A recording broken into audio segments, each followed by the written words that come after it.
काय होतं काल आपण पाहिलेलं, general form of equation. General form of equation आपण काल पाहिलाय. ax plus bx plus c equal to 0. बरोबर. अजून बरोबर ना? का by? का बरं by? व्हेरिएबल किती पाहिजेत? 2 व्हेरिएबल पाहिजे. बरोबर. म्हणून इकडे by ची गरज आहे. हा पॉइंट कळाला का? इकडे by का बरं येईल ते? व्हेरिएबल किती पाहिजेत? 1 का 2? 2. म्हणून by.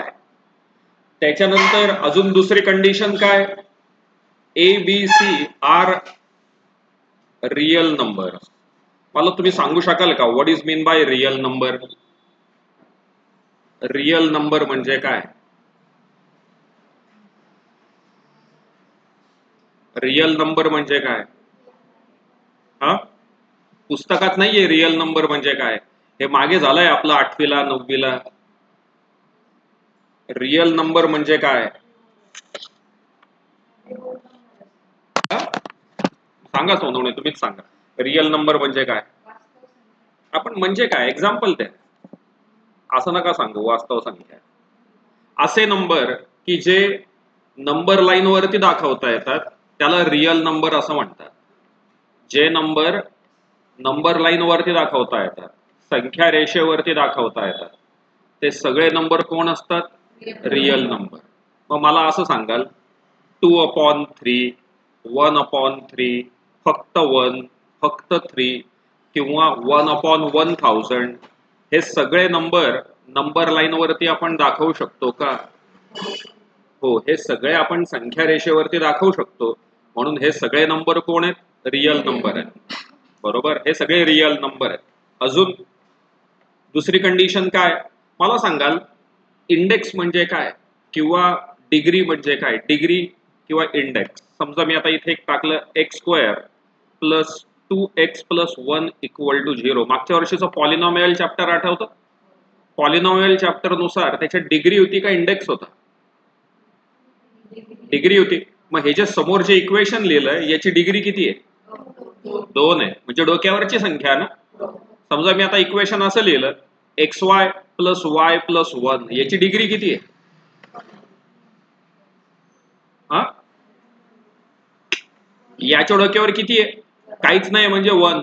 याच्या डोक्यावर पण काहीच नाही म्हणजे 1. म्हणजे या टर्मची डिग्री किती झाली? 2. त्याला आपण डिग्री असं म्हणत होतो. आठवतं का तुम्हाला चॅप्टर का नाही? नक्की ना? 100%. बर. मग दुसरी कंडिशन काय पाहिजे? दुसरी कंडिशन पाहिजे डिग्री. सोप्या शब्दात डोक्यावरची संख्या ही ऑलवेज किती पाहिजे? 1. एकच पाहिजे, स्क्वेअर नको. जर स्क्वेअर असला तर ते क्वाड्रॅटिक इक्वेशन तयार होईल. सिद्धेश गायधनी हे जर इक्वेशन आपण अभ्यास केला तर या इक्वेशनची डिग्री किती आहे? 2 आहे. मग हे झालं क्वाड्रॅटिक इक्वेशन, वर्ग समीकरण. समजा मी आता इक्वेशन असं लिहिलं y² प्लस 5 इक्वल टू 0 तर याची डिग्री किती आहे? मग हे क्वाड्रॅटिक इक्वेशन झालं. x³ प्लस x² प्लस काय? थोडक्यात हे लिनियर इक्वेशन नाहीये. To become linear equation degree किती पाहिजे? 1. डिग्री ऑलवेज किती पाहिजे? 1. तरच आपण त्याला लिनियर इक्वेशन असं म्हणणार. राहील का लक्षात? बरं, अजून दुसरी कंडिशन काय? अजून एक कंडिशन काय? ए आणि बी हे नॉट इक्वल टू 0 पाहिजे. नॉट इक्वल टू 0 पाहिजे म्हणजे ती संख्या शून्य नको. ती संख्या शून्य नको. ए आणि बी कोण आहेत? ए आणि बी मला वाटतं कोइफिशियंट आहेत. बरोबर आहेत का? कोइफिशियंट म्हणजे मराठीत ते कोण आहेत? सहगुणक, की ज्यांना x आणि y ने मल्टिप्लाय केलेलं. त्या संख्या 0 पाहिजेत का 0 नकोत? 0 नकोत. राहील लक्षात? अजून एक लास्ट सेपरेट पॉइंट. आपण हा 8वीला लर्न केलाय 1/a⁻m. याचा फॉर्म्युला आठवतो का? a⁻−m असतो. म्हणजे कसं हो? मी लिहिलं 1/2³ तर याचा अर्थ काय असतो? 2⁻³ आठवतंय सगळ्यांना? डोक्यावरून जात नाहीये? चला चेक करूयात काय काय. इकडे पहिल्या पेजवरती ही एक ऍक्टिव्हिटी दिलेली आहे आपल्याला. पुस्तकाच्या पहिल्या पेजवर ऍक्टिव्हिटी आहे आणि आपल्याला असं सांगितलंय पुस्तकं नसतील तरी बोर्डवर लक्ष द्या, पुस्तकच आहे हे, एक पुस्तकच आहे पीडीएफ स्वरूपातलं. Is the equation a linear equation in two variable. इथे जे इक्वेशन दिलेले आहेत हे equation linear equation in two variable आहेत का असं विचारलेलं आहे आपल्याला. आपण काय काय कंडिशन तयार केल्या आहेत, या आपल्या कंडिशन आहेत. या कंडिशन नुसार विचार करूयात की ते लिनियर इक्वेशन आहे का.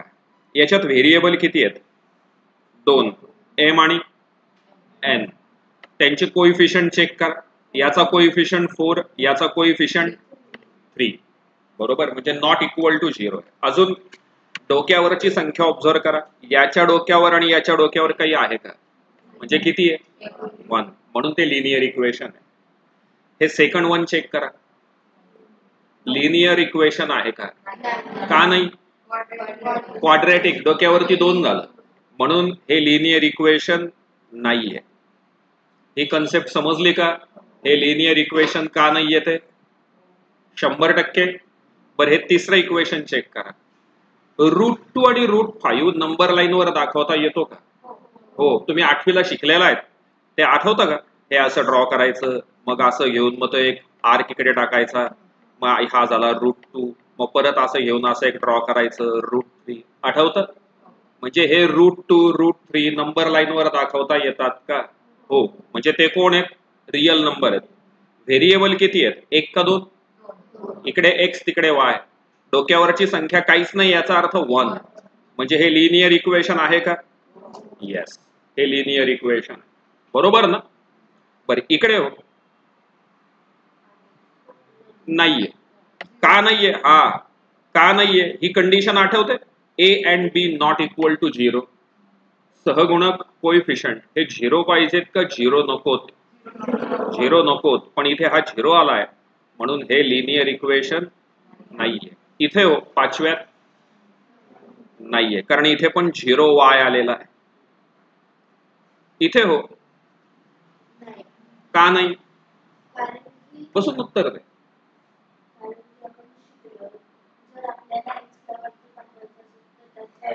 शाबास, मायनस होतो. इथे इतक्यात शिकवलं, आठवतं का? 1/x. याचाच अर्थ काय झाला? x⁻⁻1 झाला. इथे x आणि y डिनॉमिनेटर मध्ये आहेत ना, म्हणजे त्यांची डिग्री, त्यांचा इंडेक्स 1 आहे का -1 आहे? म्हणून हे सुद्धा क्वाड्रॅटिक इक्वेशन नाहीये. इथे हो, नाहीये. का नाहीये? हे इथे शिकवलं होतं, आठवतं का? मागच्या वर्षी आपण लर्न केलंय डिग्री कशी मोजायची. याची डिग्री किती झाली? 1 + 1 2. मग हे पण नाहीये. काही डाऊट? नक्की नाही. चला पुन्हा एकदा. आपल्याला general form of the equation जो आहे त्यानुसार जर आपण विचार जर केला तर आपल्याला इक्वेशन हे कुठल्या फॉर्म मध्ये पाहिजे? ax + by + c = 0. फक्त हा प्लस आहे, तिकडे गेल्यावरती काय होतो? मायनस. म्हणून आपण इक्वेशनचा फॉर्म हा कायम असाच ठेवतो, ax + by = c. मग तो वेदर पॉझिटिव्ह पण असेल किंवा निगेटिव्ह पण असेल, आपल्याला काही त्याच्याशी घेणे देणे नाहीये. आपल्या अजून कंडिशन काय? त्या इक्वेशनची डिग्री 1 पाहिजे. 2 झाली तर ते क्वाड्रॅटिक इक्वेशन होतं, 3 झाली तर ते क्युबिक इक्वेशन तयार होतं. त्याच्यानंतर a आणि b हे 0 नकोत, ते रियल नंबरच पाहिजेत.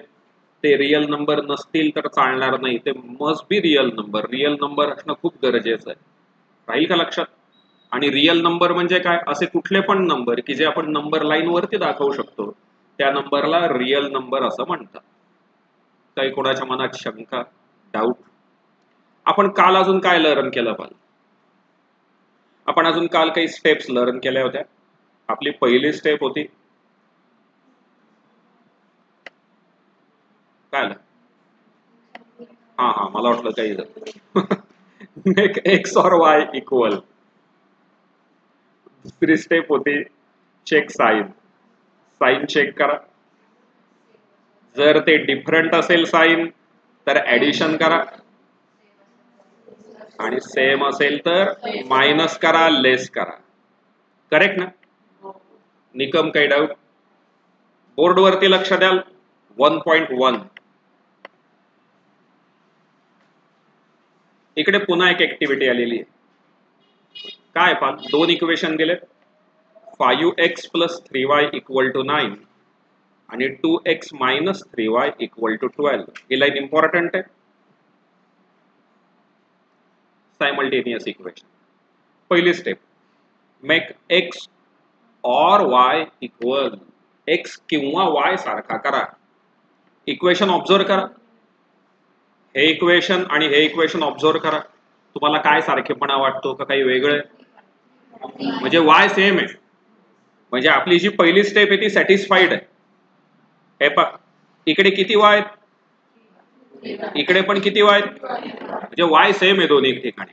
हो का नाही? पहिल्यांदा आपल्याला x किंवा y सारखा करून घ्यायचा आहे. इथे ऑलरेडी x किंवा y सारखा आहे. दुसरी स्टेप काय हो? Check sign. डिफरंट असेल तर ऍडिशन करा, सेम असेल तर मायनस करा. यांचं साइन कुठे लिहितात? त्या नंबरच्या पुढे. बरोबर ना? मग आता या 3y चं साइन काय आणि याचं साइन डिफरंट आहे, म्हणजे आपल्याला ऍडिशन करायची आहे. म्हणून इकडे मेन्शन केलंय पहा, लेट्स ऍड इक्वेशन 1 and 2.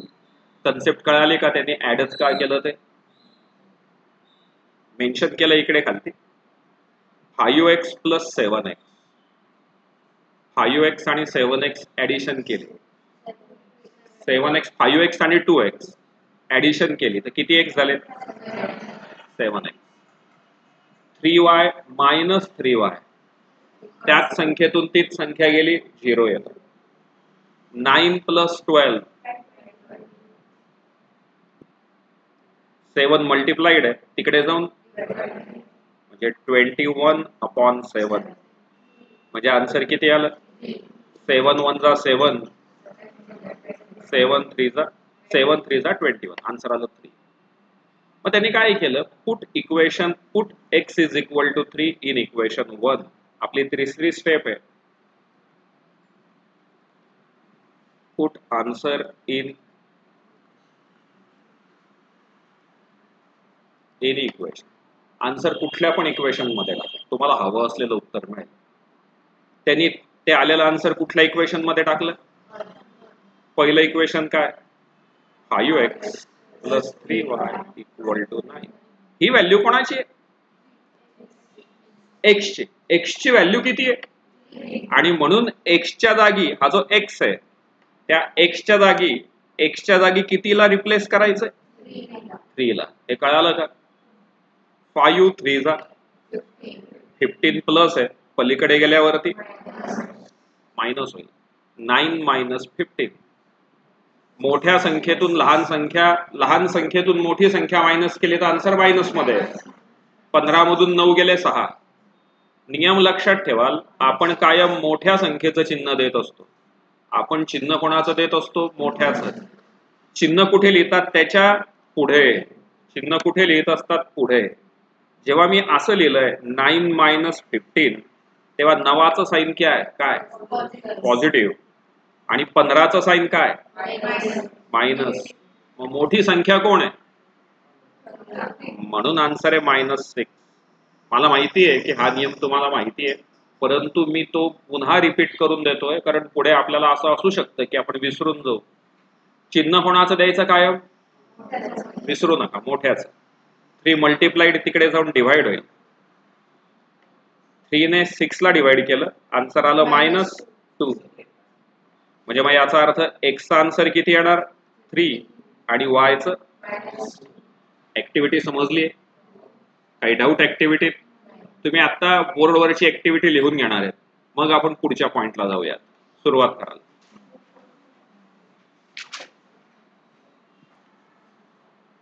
पहिला क्वेश्चन आहे त्यातला, 3a + 5b = 26.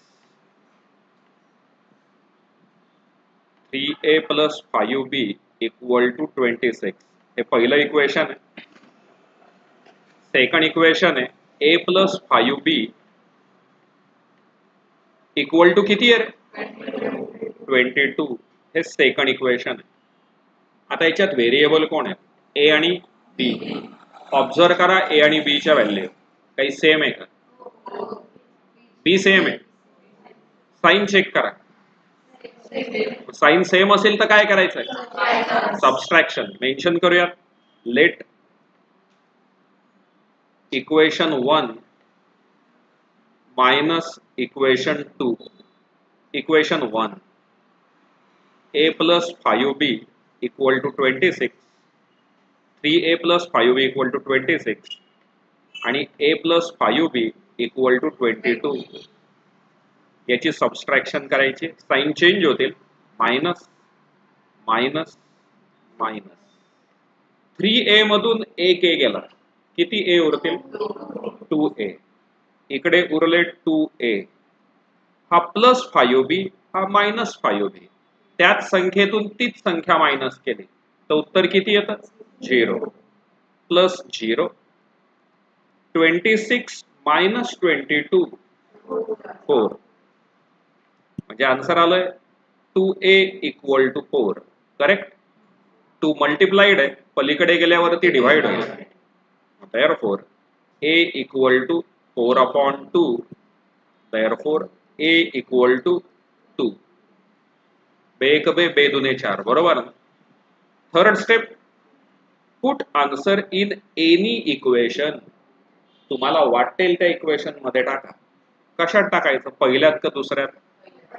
पहिल्यात. मग मी मुद्दाम दुसऱ्यात टाकतो म्हणजे तुमच्या हे लक्षात येईल की कुठल्या पण इक्वेशन मध्ये टाकलं तरी उत्तर तेच येतं. कशात पण टाका. मी दुसऱ्यात टाकणार आहे. बरं, मी दुसऱ्यात का टाकणार आहे त्याचं कारण पण सांगतो. Put a equal to 2 in equation 2. कोणाच्या डोक्यात घुसलं का मी दुसऱ्यात का टाकणार आहे? हा, इझी आहे ते. तिकडे वरती 3a होता म्हणजे a ला 3 ने मल्टिप्लाय करत बसावं लागलं असतं. खालती फक्त a होता. म्हणजे आजपासून तुम्हाला एबीपी माझा रोज पाहायचा आहे. उघडा डोळे बघा नीट. तुम्ही जेव्हा उघडा डोळे बघा नीट कराल तेव्हा तुमच्या हे पण लक्षात येईल की वेळ कसा वाचवायचा. वरती जर टाकला असता तर मल्टिप्लाय करत बसावं लागलं असतं, एक स्टेप वाढली असती. इथे टाकलं तर मल्टिप्लिकेशनची गरजच नाहीये, इझिली सुटेल आन्सर. पुढचं इक्वेशन आहे a plus 5b equal to 22. therefore a ची प्राइस आहे 2 प्लस 5b इक्वल टू 22. हा प्लस आहे, तिकडे गेल्यावर मायनस होईल. मग 5b इक्वल टू किती येईल? म्हणजे 20 येईल का? हो का नाही? 5 मल्टिप्लाइड तिकडे गेल्यावर डिवाइड होईल. therefore b is equal to 20/5. therefore b equal to 4. therefore a equal to 2 आणि b equal to 4. खरे पण आपला आन्सर करेक्ट आहे का रॉंग आहे हे कशावरून ओळखायचं? व्हेरीफाय करून पाहायचं. हे काय करायचं? व्हेरीफाय करायचं. व्हेरीफाय करायचं म्हणजे कुठल्या पण इक्वेशन मध्ये टाका LHS is equal to RHS आलं पाहिजे. आपण पहिल्याची LHS वापरूयात. 3a plus 5b. a ची प्राइस किती आली? 2. b ची प्राइस किती आली? 4. 6 प्लस 20. आन्सर किती आलं? Is equal to RHS. या इक्वेशनची व्हॅल्यू किती दिलेली होती? 26. आलं ना आपला आन्सर. म्हणजे आपला आन्सर करेक्ट आहे. आजपासून घरी प्रॅक्टिस करताना असं व्हेरिफिकेशन करायची सवय लावा म्हणजे आपल्याला उत्तर बरोबर आहेत का चूक आहेत ते कळेल. आलेला आन्सर कुठल्या पण इक्वेशन मध्ये टाकून पाहायचं. डावी बाजू बरोबर उजवी बाजू आलं पाहिजे. असं आलं तर आपलं उत्तर बरोबर आहे. तुम्हाला या 3 स्टेप कळाल्या? 1, 2 आणि 3. चला लिहून घ्या हे एक्झाम्पल, मग पुढे जाऊया.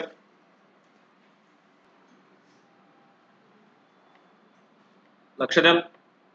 Next question number 2.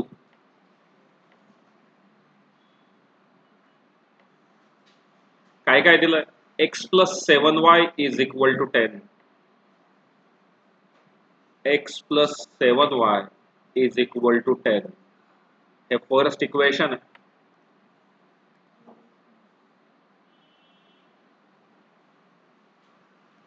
त्याच्यानंतर 3x - 2y = 7. 3x - 2y = 7 हे सेकंड इक्वेशन आहे, बरोबर की नाही? चला पहिली स्टेप, मेक x और y इक्वल. x किंवा y सारखा करा.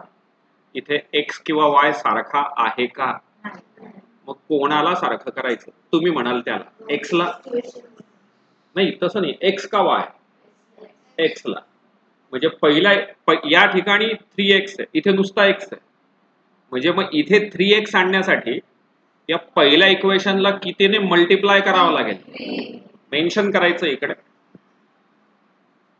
Let equation 1 multiplied by 3. पहिल्या इक्वेशनला कितीने मल्टिप्लाय करूयात? 3 ने. मग आता याला 3 ने मल्टिप्लाय, प्रत्येक टर्मला 3 ने मल्टिप्लाय करायचं, प्रत्येक टर्मला. म्हणजे हे येणार 3x + 21y = 30.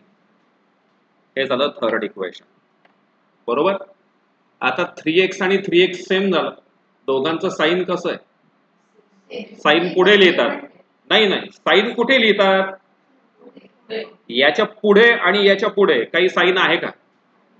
काहीच साइन नाहीये, याचा अर्थ ते पॉझिटिव्ह आहे. चिन्ह कुठे लिहितात? पुढे.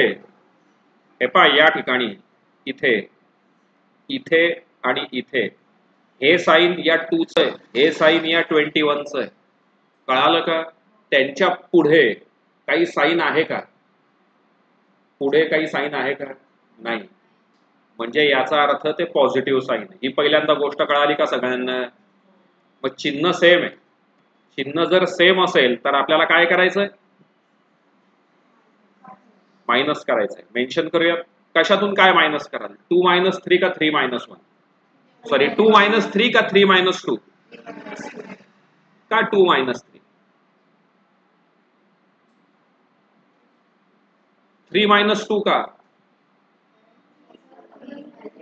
हा, हे पहा ऐका, हे इथे मध्ये इक्वलचं साइन असतं की नाही?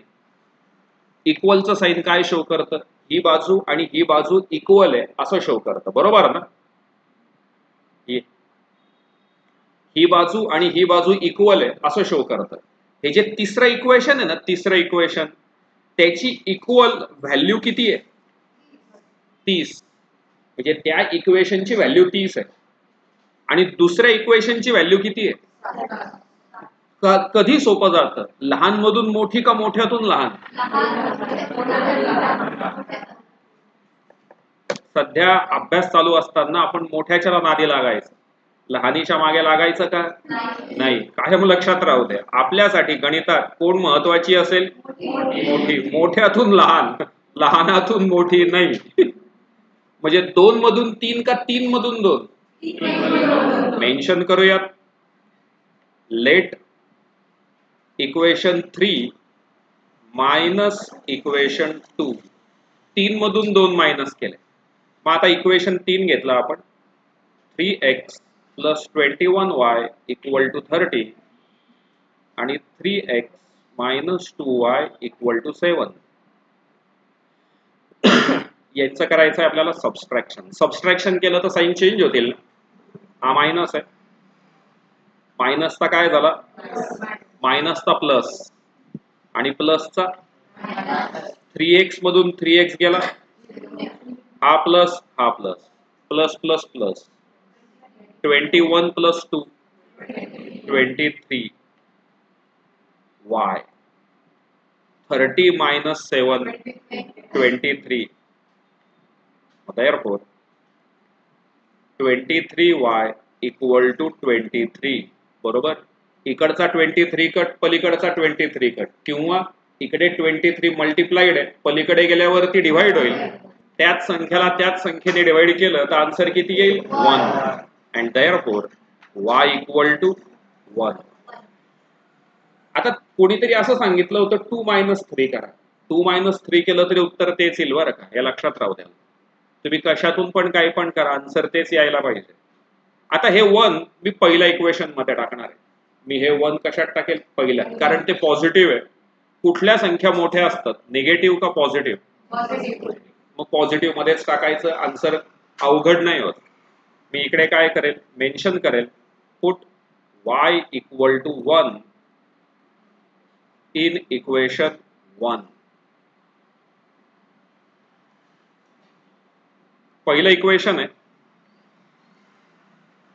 x plus 7y equal to 10.